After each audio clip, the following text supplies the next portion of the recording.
Est-ce que vous imaginez que le film Flash est plus vieux que cette chaîne YouTube? Non, parce que ça fait genre 6 ou 7 ans qu'on parle de ce film, et je sais pas combien de reboots, de changements artistiques, de réalisateurs. Donc forcément, dire qu'on n'a aucune attente envers ce film, qui sera d'ailleurs le premier film de Flash en live action, bah, ça serait un petit peu mentir, mine de rien. D'autant plus que Flash, il arrive à un moment crucial du DC Universe, puisque c'est un petit peu le film qui est censé nous faire comprendre où est-ce qu'on va aller avec James Gunn. Bonjour à toutes et à tous, évidemment, la petite vidéo attente slash théorie finale concernant le film Flash qui arrive dans quelques jours dans nos salles françaises, puisque ça fait un moment qu'on en parle, on a suivi toute l'actualité sur la chaîne, ses déboires, ses changements de direction, son casting, ses changements de script, et ça y est, on a enfin nos réponses dans quelques jours, et je me devais de faire ce format de vidéo qui vous plaît un petit peu, pour savoir un petit peu voilà, où est-ce qu'on en est. Et je vais pas vous le cacher, moi toute la promotion, la communication qu'il y a eu autour de ce film, ça me fait un peu l'effet inverse, dans le sens où de base Flash c'était un film que j'attendais énormément,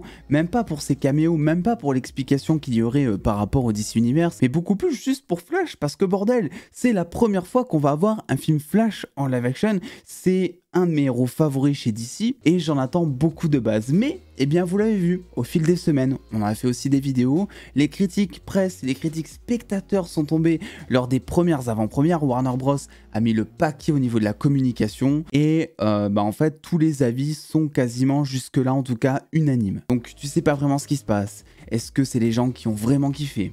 Est-ce que c'est Warner qui a peut-être déposé un petit chèque? Parce que par instant, tu vois du Tom Cruise qui dit que ce film est incroyable, tu vois du Stephen King qui dit que ce film est incroyable. Donc deux personnes qui de base ont énormément de mal avec les films super-héroïques. À côté, tous les avis, ils te disent que c'est le meilleur comic book movie de tous les temps, que c'est un film incroyable, tout ça.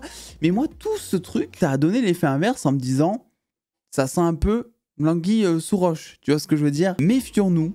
Est-ce qu'on va pas se retrouver, et c'est l'impression que j'en ai évidemment pour l'instant, avec un No Way Home du côté de chez DC? Et No Way Home avait ultra fonctionné sur moi, parce que je m'injecte du Spider-Man dans le sang tous les jours depuis que j'ai l'âge de 8 ans, et que, force est de constater que ma première séance, je la vois, je la vis en fait, tu vois, c'est quelque chose d'iconique pour moi.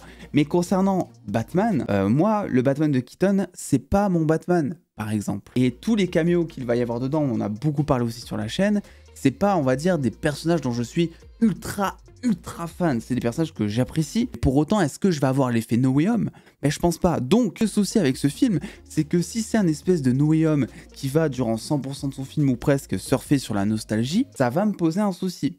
Et je pense que je vais me faire défoncer lors des critiques, parce que si jamais je n'aime pas le film, enfin, si jamais je dis que le film est sympa même sans plus, je sais derrière qu'il va y avoir des gens, de la même manière que moi avec No Way Home, au moment où c'est sorti, que je l'avais vu juste pour la première fois, il va y avoir des gens dans la zone commentaire qui en fait vont être, pas aveuglés, mais vont être encore sous l'effet waouh d'avoir vu du Keaton, d'avoir vu tel acteur, d'avoir vu des caméos, des trucs comme ça dans ce film. Et ça leur parle, c'est le Keaton un petit peu de leur époque, le Batman avec lequel ils ont vécu, ils ont grandi pour certains. Forcément, tu peux pas forcément rester indifférent là-dessus. Et je pense que du coup, c'est un film qui va être vécu en 2 temps. Alors on verra un petit peu ce qu'il en est, hein. C'est une vidéo attente, hein, je le rappelle. Et je pense que, voilà, durant la première semaine, le film, il va y avoir des avis incroyables, vraiment, et que eh bien, le film va connaître un effet bouche à oreille durant les premières semaines, qui vont être plutôt satisfaisantes, et qu'au niveau box-office, ça va être plutôt pas mal. Mais par la suite, peut-être qu'il y aura cet effet No Way Home, justement, où les gens se rendront compte, avec un deuxième visionnage, peut-être ou un troisième, que finalement, eh bien, ça surfe beaucoup trop sur la nostalgie, et que les défauts ressortent un petit peu plus à côté. Et du coup, parlons-en de ces défauts, parce que c'est un film, The Flash, si ma mémoire est bonne, qui, production plus communication marketing, qui a un budget colossal. Je crois que le budget marketing, c'est le même que le budget pour tourner le film, hein, c'est pour vous dire. On a environ 330 millions de dollars, ce qui rend le film quand même assez cher. À côté de ça, le film est en développement depuis 6-7 ans. Forcément, les gars, je vais vous dire un truc, si on n'attend pas des effets spéciaux de qualité maintenant, pour un film avec ce budget, pour un film qui est en développement dans les studios depuis plus de 6 ans, en fait on n'a aucune attente à avoir en termes d'effets spéciaux sur aucun film du coup. Dans la Flash, il faut quelque chose qui bombarde, qui envoie du lourd. On a vu les bandes annonces, vous savez que c'est un petit peu mon doute, moi les effets spéciaux. Je vais vraiment rien laisser passer là-dessus parce que pour le coup, le film n'a aucune excuse. Il faut nous envoyer du lourd dans la tronche, sans parler évidemment d'avoir du Avatar ou du truc comme ça, c'est pas ce qu'on demande. C'est juste en fait d'avoir quelque chose qui ne pique pas les yeux et qui fonctionne avec la caméra d'Andy Muschietti. Et ça, c'est quelque chose qui va être une attente positive, parce que depuis tout à l'heure, je vous parle surtout de mes craintes. Mais moi, je pense vraiment qu'Andy Muschietti, en termes de mise en scène, de plan de caméra, d'idées, pour faire apparaître les pouvoirs de Flash à l'écran, peut-être les faire comboter avec une Supergirl ou avec l'autre Flash par exemple, je pense vraiment que ça peut être super cool. Il y a certains plans qui ont un espèce d'effet jeu vidéo par instant. De la même manière, moi je trouve que dans la scène d'introduction d'Aquaman d'ailleurs par James Wan, qui avait quelques plans comme ça qui faisaient très jeu vidéo et que j'avais adoré. Donc en fait, ce film c'est un petit peu à double tranchant là-dessus.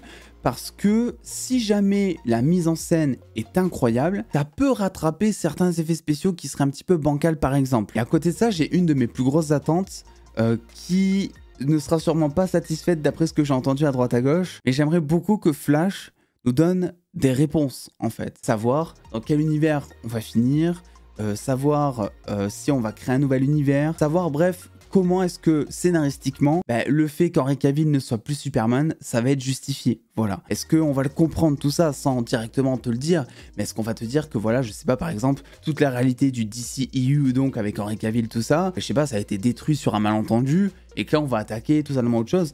Juste le fait de dire ça et de parler vite fait de l'ancienne réalité, ça nous donnerait un petit peu des indices. J'ai aussi pas mal de soucis à attendre la Supergirl de Sasha Calle, et je pense qu'elle sera super pour le film. Le souci c'est qu'on sait plus ou moins, enfin là ce n'est que déduction, mais que ce sera son seul film en tant que Supergirl, puisqu'ensuite donc arrivera le film Supergirl Woman of Tomorrow, qui a l'air d'être totalement une autre origin story, une autre Supergirl. Donc en fait ça va être compliqué durant le film de s'attacher à son personnage en sachant derrière que ça sera son seul film. Je pense qu'elle fera le job, mais à côté restera à voir aussi le comparo qui sera fait par rapport au Superman d'Henry Cavill, parce que forcément quand tu sais que de base Henry Cavill devait, je crois, faire un caméo dans Flash, il me semble même qu'il avait tourné mais que ça a été annulé, etc. Et qu'on t'a remplacé tout ça par sa cousine, une nouvelle actrice, etc.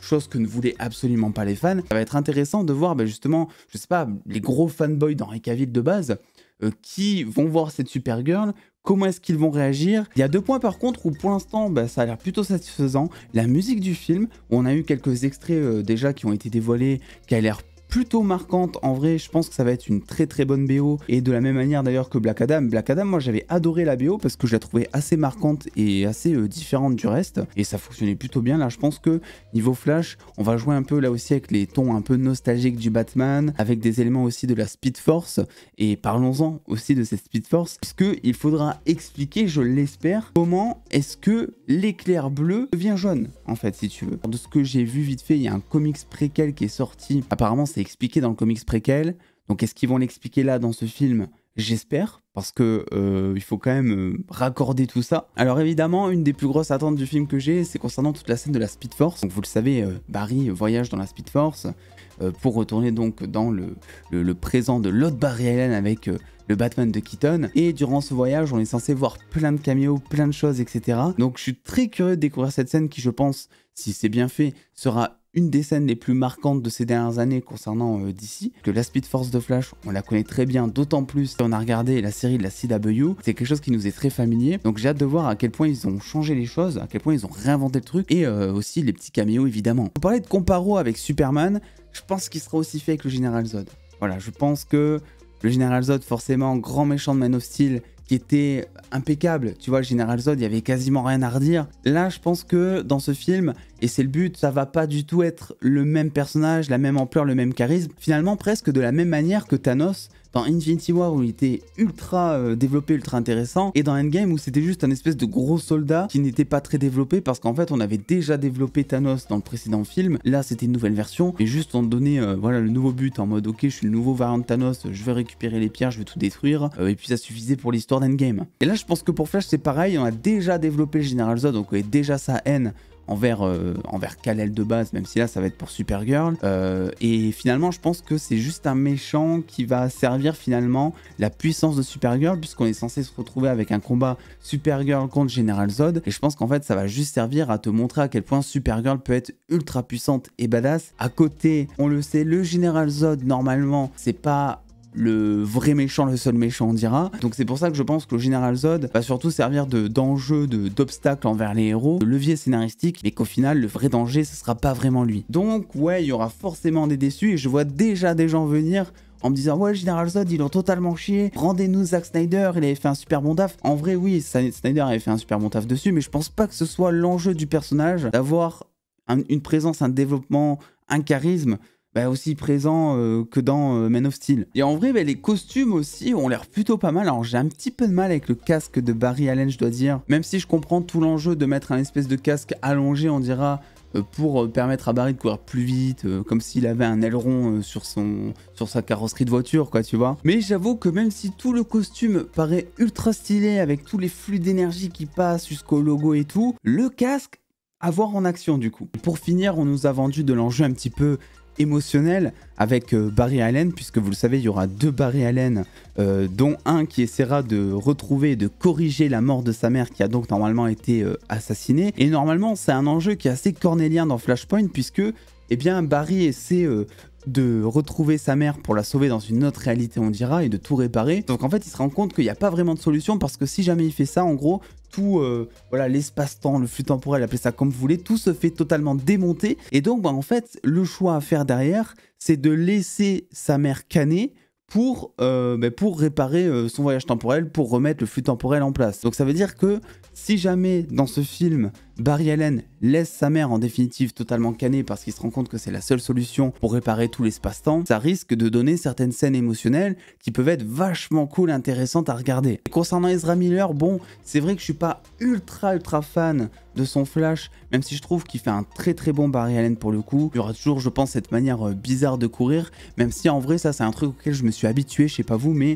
dans Justice League ça m'avait fait assez bizarre de voir un Flash courir comme ça. Et au final, je trouve ça plutôt inventif parce que ils ont essayé de faire quelque chose de différent par rapport à tous les personnages qui courent vite, que ce soit dans les séries, dans les films, et c'est pas quelque chose qui est facile à faire quand ils pensent. Comment est-ce que tu mets en scène un personnage qui court vite pour le rendre différent par rapport aux autres adaptations qui ont été faites au préalable? Alors on a eu un bout d'Eternals qui avait fait ça de manière assez différente, très inventif et très satisfaisante aussi, mais pour Flash, pour un truc qui dure durant tout le film, ils lui ont donné cette manière bizarre de courir, ça je m'y suis habitué, mais c'est vrai qu'au début j'étais pas ultra fan. Juste avoir un film qui soit, qui fonctionne niveau émotion, qui fonctionne niveau effets spéciaux, je suis très curieux de voir par contre la mise en scène d'Andy Muschietti, qui normalement d'ailleurs devrait revenir pour réaliser Batman The Brave and the Bold, donc ça va être intéressant de voir ce qu'on peut en retirer là-dessus aussi, surtout par rapport aux scènes du Batman de Keaton. Le Batman de Ben Affleck, j'en ai pas parlé, mais parce que je pense qu'il sera vraiment là juste en introduction de film, voilà, pour faire le lien, voilà, il sera là dans la réalité du début. Moi je pense qu'en fait le film va être divisé en 3, réalité du début, des réalités du DCU en fait,